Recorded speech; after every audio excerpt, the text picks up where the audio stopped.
ingat sejarah tentang tembok Berlin, bagaimana bisa saudara dengan saudara, adik dengan kakak, anak dengan orang tua terpaksa hidup terpisah?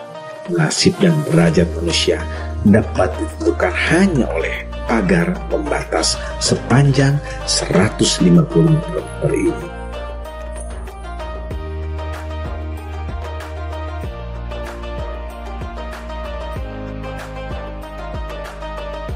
Ya, inilah bukti nyata arogansi dan keserakahan manusia.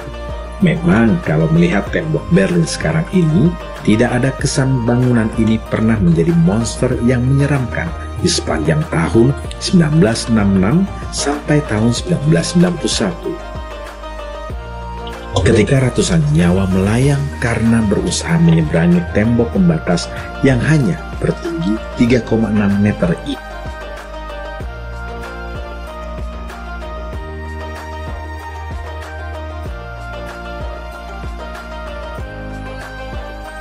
Nah, sekarang saya berada di sisi timur tembok Berlin atau dikenal sebagai The East Side Gallery.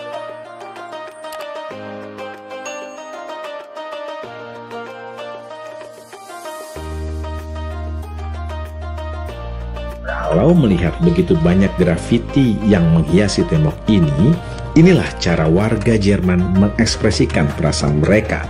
Semuanya bercerita tentang harapan, kebebasan, dan kemarahan.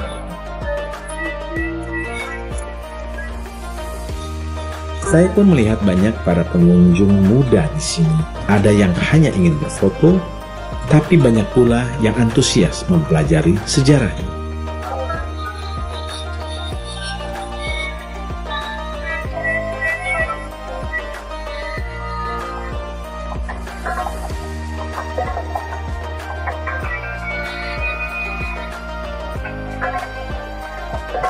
Nah, dari tembok Berlin, saya sekarang mau melanjutkan perjalanan ke Reichstag Building.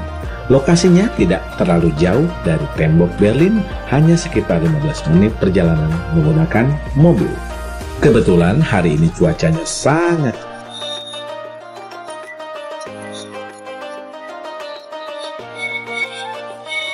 Reichstag Building ini tak lain adalah gedung rakyat, merupakan satu-satunya organ yang dipilih langsung oleh rakyat. Mereka bertugas untuk membuat peraturan hukum dan memilih Federal Chancellor yang berperan sebagai kepala eksekutif.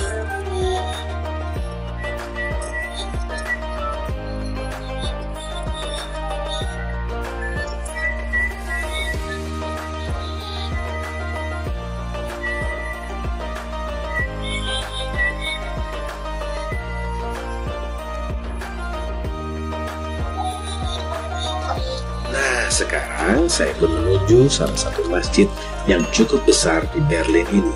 Namanya Seheidlik Chan.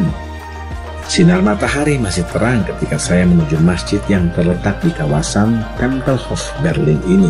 Tempelhof merupakan salah satu daerah di bagian timur Berlin yang cukup banyak komunitas Keturki. Jadi, pasti sudah bisa ditebak, masjid ini dibangun dan mengadaptasi arsitektur klasik Utsmaniyah dengan ciri khas adanya kubah besar dan minaret.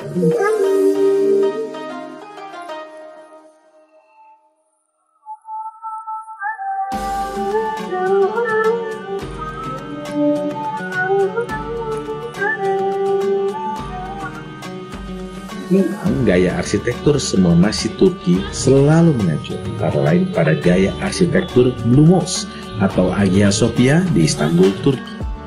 Kedua masjid ini sudah berumur ratusan tahun dan menjadi lambang kejayaan kekhalifahan Utsmaniyah yang pengaruhnya menembus bumi Eropa. Dan inilah masjid yang terletak di kawasan pemakaman orang-orang Turki yang ratusan tahun lalu ikut berperang membantu kerajaan Rusia ini.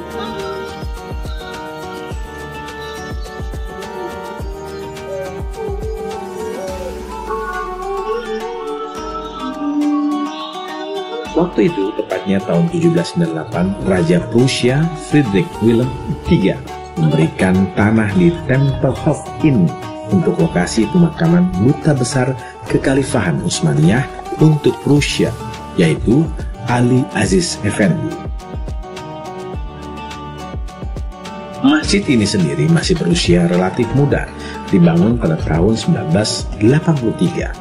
Masjid ini menggunakan nama Sehetlik yang dalam bahasa Turki berarti syahid.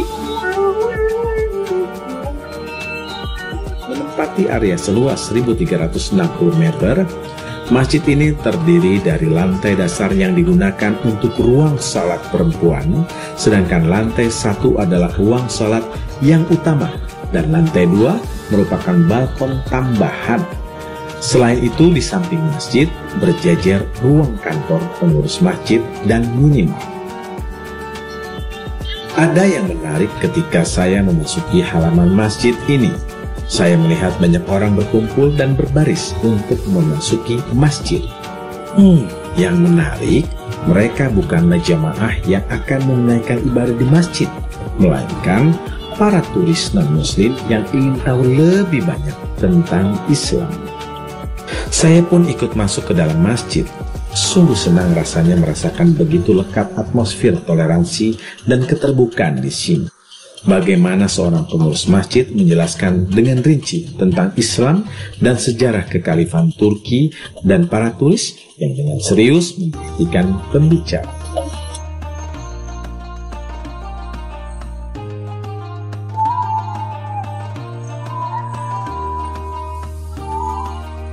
Faktanya Islam dalam hal ini kekhalifahan Utsmaniyah selalu memberdayakan setiap daerah yang didudukinya, bukan untuk menjajah dan mengeksploitasi kekayaan alamnya, melainkan memberdayakan warganya secara ekonomi maupun pendidikan. Maka ketika dahulu sebagian besar daratan Eropa masih dalam kegelapan, tanpa pengetahuan, kota-kota yang diduduki kekhalifahan seperti Sevilla dan Cordoba di Spanyol sudah sangat maju dalam pendidikan dan ekonominya. Gaya arsitektur masjid ini menganut arsitektur klasik Ottoman pada abad 16 dan 17, di mana saat itu dibawa oleh arsitektur terkenal Mimar Sinan.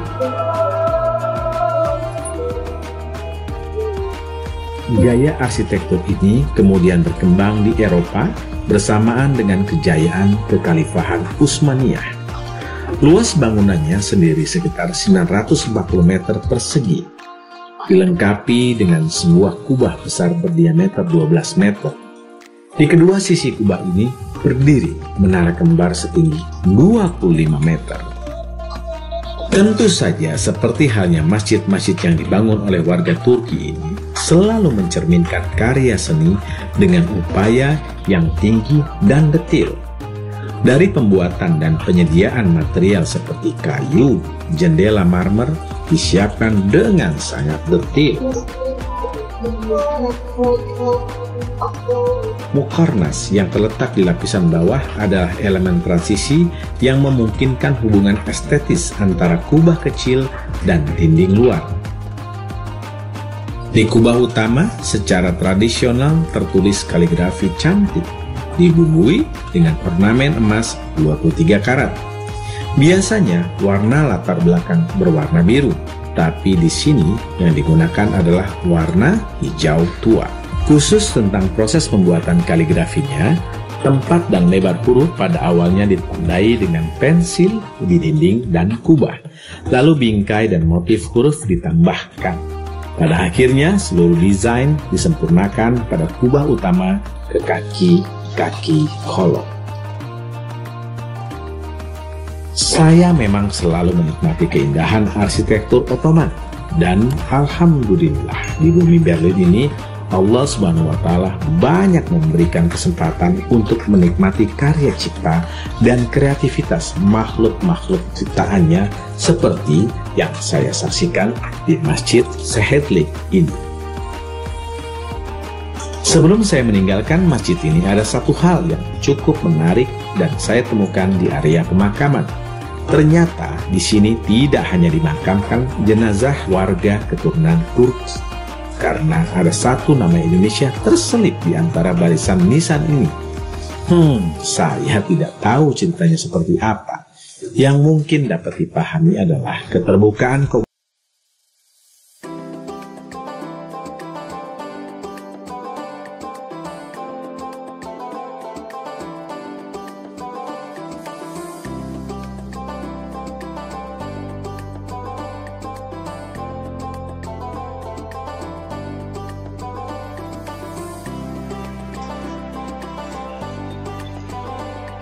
Nah, setelah puas menikmati keindahan Masjid Seyhetlik di kota Berlin ini, sekarang saya akan ajak Anda untuk mengunjungi masjid lain di kota.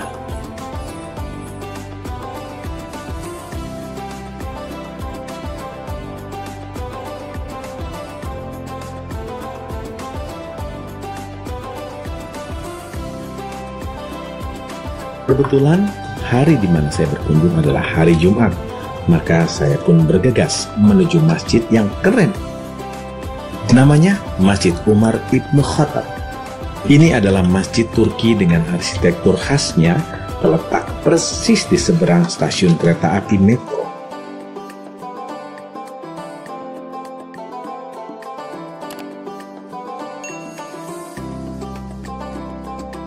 Masjid ini memiliki 6 lantai yang terdiri dari beberapa bagian.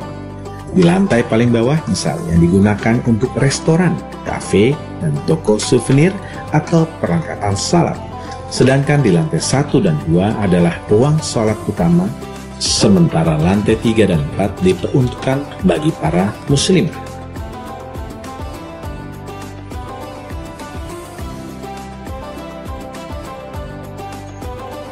Coba lihat desain interiornya. Keren. Mulai memasuki ruang salat utama, pandangan saya langsung tertuju pada setiap dinding masjid yang dilapisi marmer putih bersih, berhiaskan kaligrafi yang disepuk dengan warna emas yang cantik, serta ornamen Turki yang khas dengan gaya desain Ottoman yang banyak menampilkan motif bunga. Semua ukiran dibuat dengan sangat detail. Saya sungguh kagum dengan para pengukirnya. Karena ini sungguh-sungguh membutuhkan ketekunan dan ketelitian yang luar biasa. Apalagi media yang dipergunakan adalah batu marmer dengan kualitas yang nomor 1.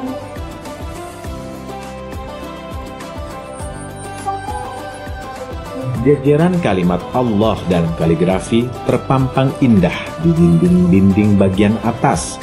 Saya pun jadi tertarik untuk membacanya satu persatu. Bagian mihrab dengan desain yang kokoh dan cukup tinggi menambah karisma tempat ini yang diperuntukkan bagi imam pemimpin salat berjamaah sekaligus penunjuk kiblat. Dilengkapi jendela-jendela besar di setiap dindingnya, membuat sinar matahari pun bisa langsung masuk ke dalam ruangan. Membuat ruangan ibadah ini tidak hanya bersih, tetapi juga sehat dan kaya akan sirkulasi udara.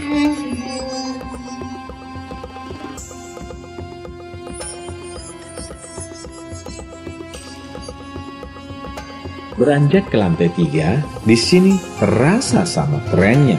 Dari ketika saya mulai menaiki tangga dan masuk melihat ruangan, saya semakin kagum dengan interior ukirannya. Sebenarnya, jenis ukirannya sama saja dengan yang di bawah. Tapi, bedanya saya bisa lebih merasakan kehalusan pahatan dan keindahannya karena ukiran-ukiran marmer ini lebih dekat dan bisa saya sentuh. Masya Allah. Setelah menikmati suasana resik di bagian utama masjid, saya pun turun ke bawah, tepatnya ke ruang wudhu dan kamar kecil. Setelah sampai di lantai bawah, saya langsung terkesan akan kebersihan dan kerapiannya. Semua tertata rapi, dari tempat penyimpanan sepatu dan sandal jamaah sampai lantai tempat wudhu yang begitu bersih.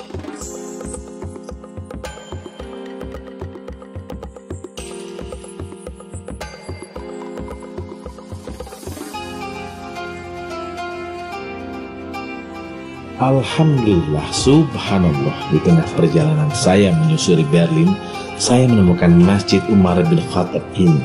Ini menjadi salah satu referensi terbaik bagi siapapun muslimin yang akan berkunjung ke Jerman, khususnya Berlin. Jangan lupa mampir ke Masjid Umar bin Khattab.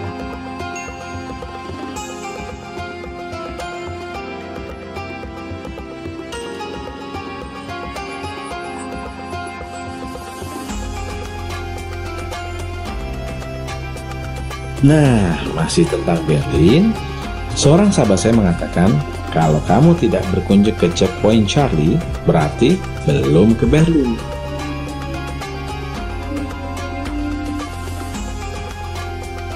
Rasanya asik juga untuk melihat langsung pos perbatasan paling bersejarah di dunia ini. Nah, saya pun tanpa ragu segera menuju Checkpoint Charlie, jaraknya hanya 30 menit dengan menggunakan mobil dari Wienerstraße. Tiba di Friedrichstraße, lokasi tempat Checkpoint Charlie berdiri, saya langsung disambut kumpulan para turis yang tengah melihat berbagai lukisan dan poster yang menceritakan tentang tembok Berlin, khususnya sejumlah peristiwa penting yang pernah terjadi di sekitar Checkpoint Charlie ini.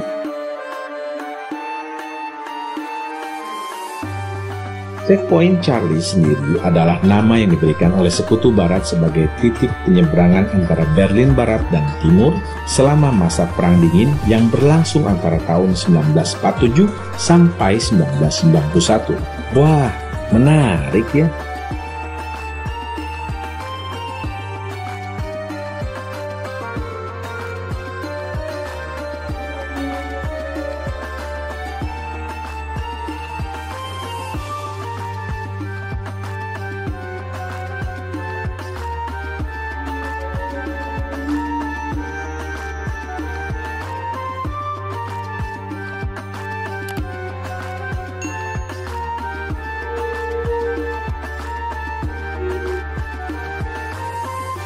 Dan sekarang ini saya sedang berada di stasiun kereta api Berlin atau Berlin Hauptbahnhof. Rencananya saya akan berkunjung ke Essen dengan kereta cepat. Kali ini saya akan berkunjung ke salah satu masjid yang ada di Essen atau Duisburg, namanya Merkez-Chami atau Mosque of Merkez.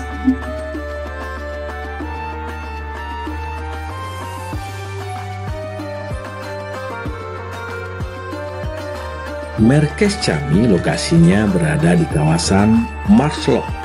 Masjid ini sering pula disebut sebagai keajaiban dari Marsloh. Jadi penasaran dengan sebutan ini.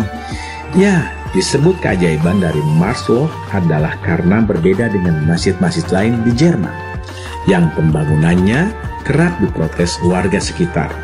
Pendirian masjid yang menghabiskan dana sekitar 3,5 juta euro atau sekitar 40 miliar rupiah ini termasuk lancar, alhamdulillah.